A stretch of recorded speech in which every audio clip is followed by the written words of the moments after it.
O grito que assombra todo o filme e você nunca percebeu. Você já reconheceu um filme por um detalhe que parecia pequeno demais para importar? Isso acontece porque o cinema guarda assinaturas escondidas em som, corte e preservação. Aqui vão 3 curiosidades reais, todas dentro de cinema, para você enxergar o que passa rápido e mesmo assim fica na cabeça. O grito que virou senha secreta. Existe um som que atravessa décadas sem envelhecer. É um grito curto, agudo, quase cômico, que aparece no meio de cenas de queda, pancadaria ou surpresa, às vezes tão rápido que você não percebe na primeira. Por que tanta gente sente um choque de familiaridade quando ele surge? Porque o ouvido humano é um caçador de padrões. Quando um som volta muitas vezes em contextos diferentes, o cérebro passa a rotular aquilo como conhecido e reage antes da razão. Logo depois vem a explicação simples. Aquilo não é coincidência, é uma peça de som reutilizada. Esse grito nasceu no período em que estúdios gravavam bibliotecas inteiras de efeitos, com dubladores e técnicos criando sons para quedas, socos, tiros e multidões.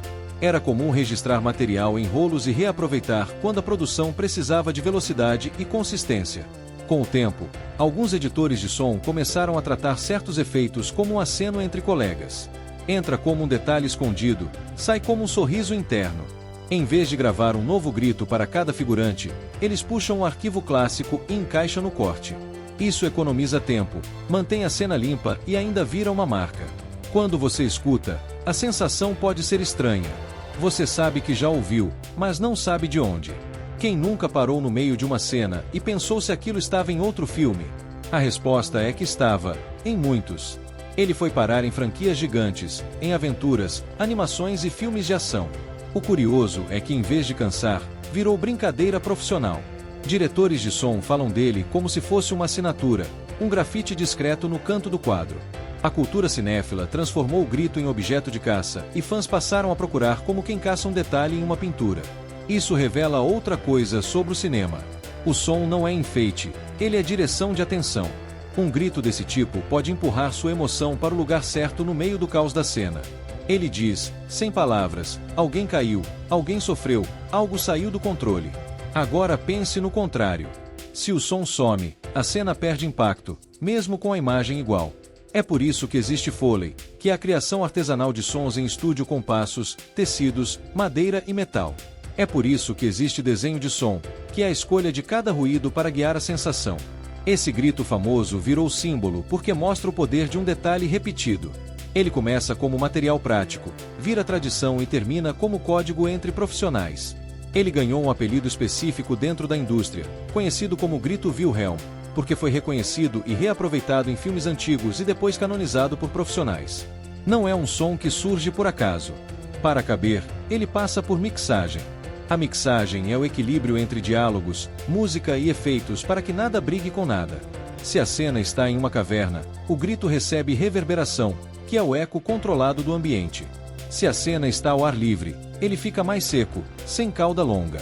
Se há explosão no fundo, o grito entra mais baixo, quase escondido, só para dar um toque humano no tumulto. Esse cuidado explica porque ele consegue sobreviver sem parecer colado por cima. Também existe um motivo psicológico. Repetição não serve apenas para economizar. Ela cria reconhecimento e reconhecimento cria sensação de mundo compartilhado. Quando o público identifica o mesmo som em filmes diferentes, mesmo sem saber, cresce a impressão de que aquele universo tem regras, textura e continuidade. Isso é parte do truque do cinema. Ele constrói o real com pedaços reciclados, desde uma porta rangendo até um tiro distante. O grito Wilhelm virou o exemplo mais famoso porque é fácil de notar quando você aprende. Depois que você percebe, começa a ouvir em todo lugar. Não é magia, é memória auditiva sendo treinada, como quando você reconhece um instrumento específico em uma música. No fim, a curiosidade vale como lente. Ela te lembra que a trilha sonora de um filme não é só música.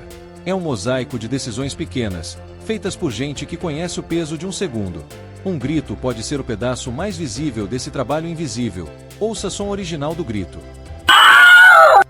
A cena que nunca existiu, mas todo mundo jura.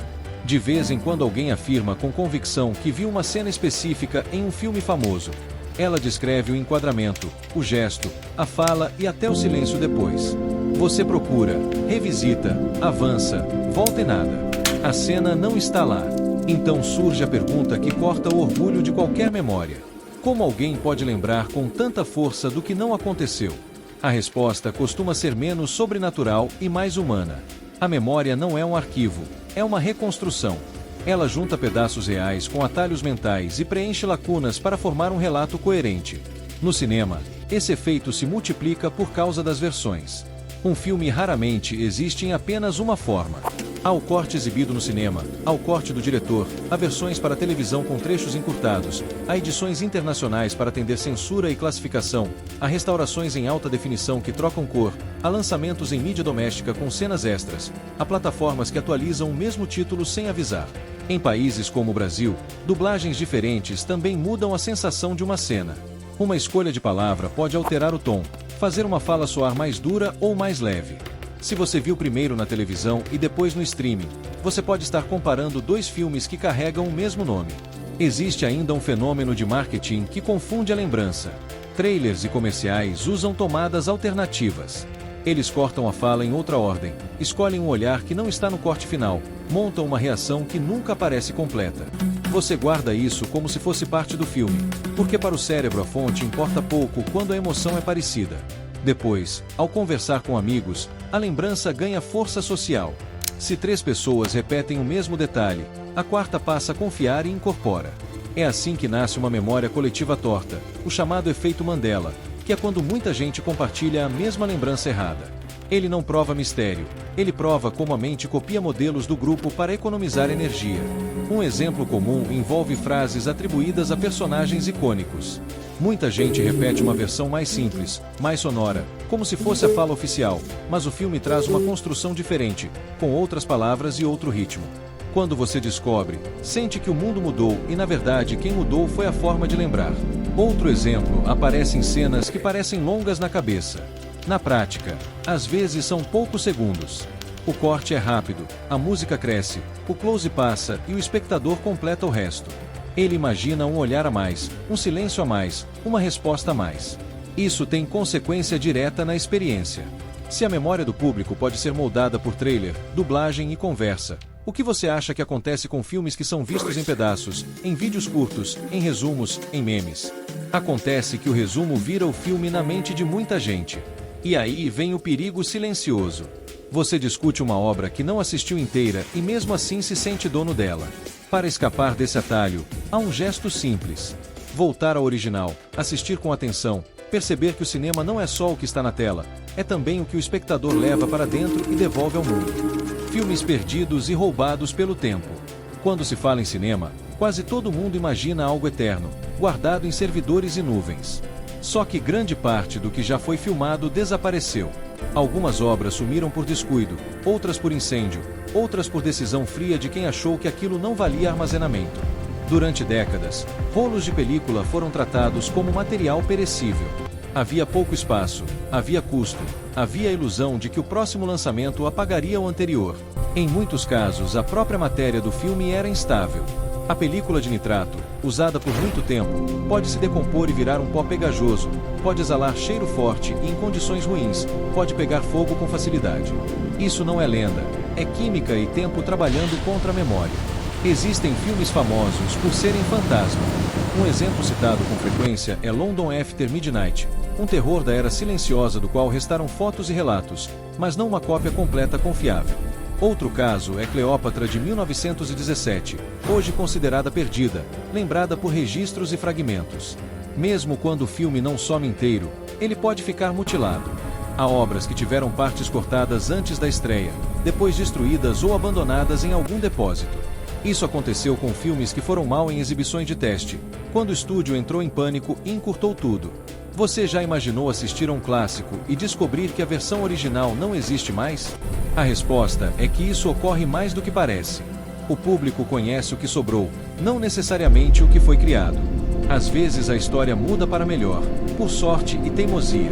Metropolis, de Fritz Lang, circulou por muito tempo em versões incompletas, com buracos que faziam a trama parecer confusa. Décadas depois, surgiu material que permitiu reconstruir partes importantes e a percepção do filme ganhou outra textura. Não vira um milagre, porque o que se perdeu não volta inteiro, mas mostra que a arqueologia cinematográfica existe.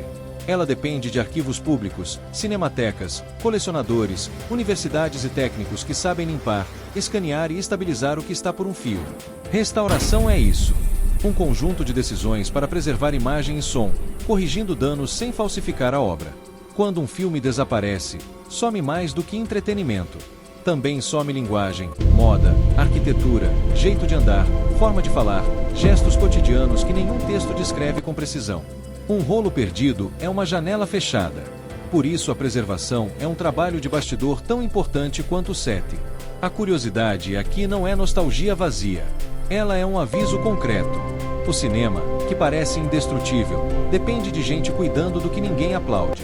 Da próxima vez que você vir uma cópia restaurada, repare no que ela significa. Alguém resgatou um pedaço do século para que ele não virasse silêncio. Há perdas menos dramáticas, porém comuns. Algumas cópias foram jogadas fora porque ocupavam espaço. Outras foram reaproveitadas porque a película tinha valor de material. Também existe a degradação lenta, como o chamado efeito vinagre, que é quando o suporte começa a cheirar forte e encolher, deformando a imagem e tornando a projeção impossível. Quando chega nesse ponto, não é só apertar um botão e salvar. É preciso controlar temperatura e umidade, catalogar, digitalizar em alta qualidade e guardar o original do jeito certo. Esse esforço custa caro, exige laboratório e por isso muitos títulos pequenos desaparecem primeiro. Não é que sejam piores, é que ninguém pagou a conta a tempo.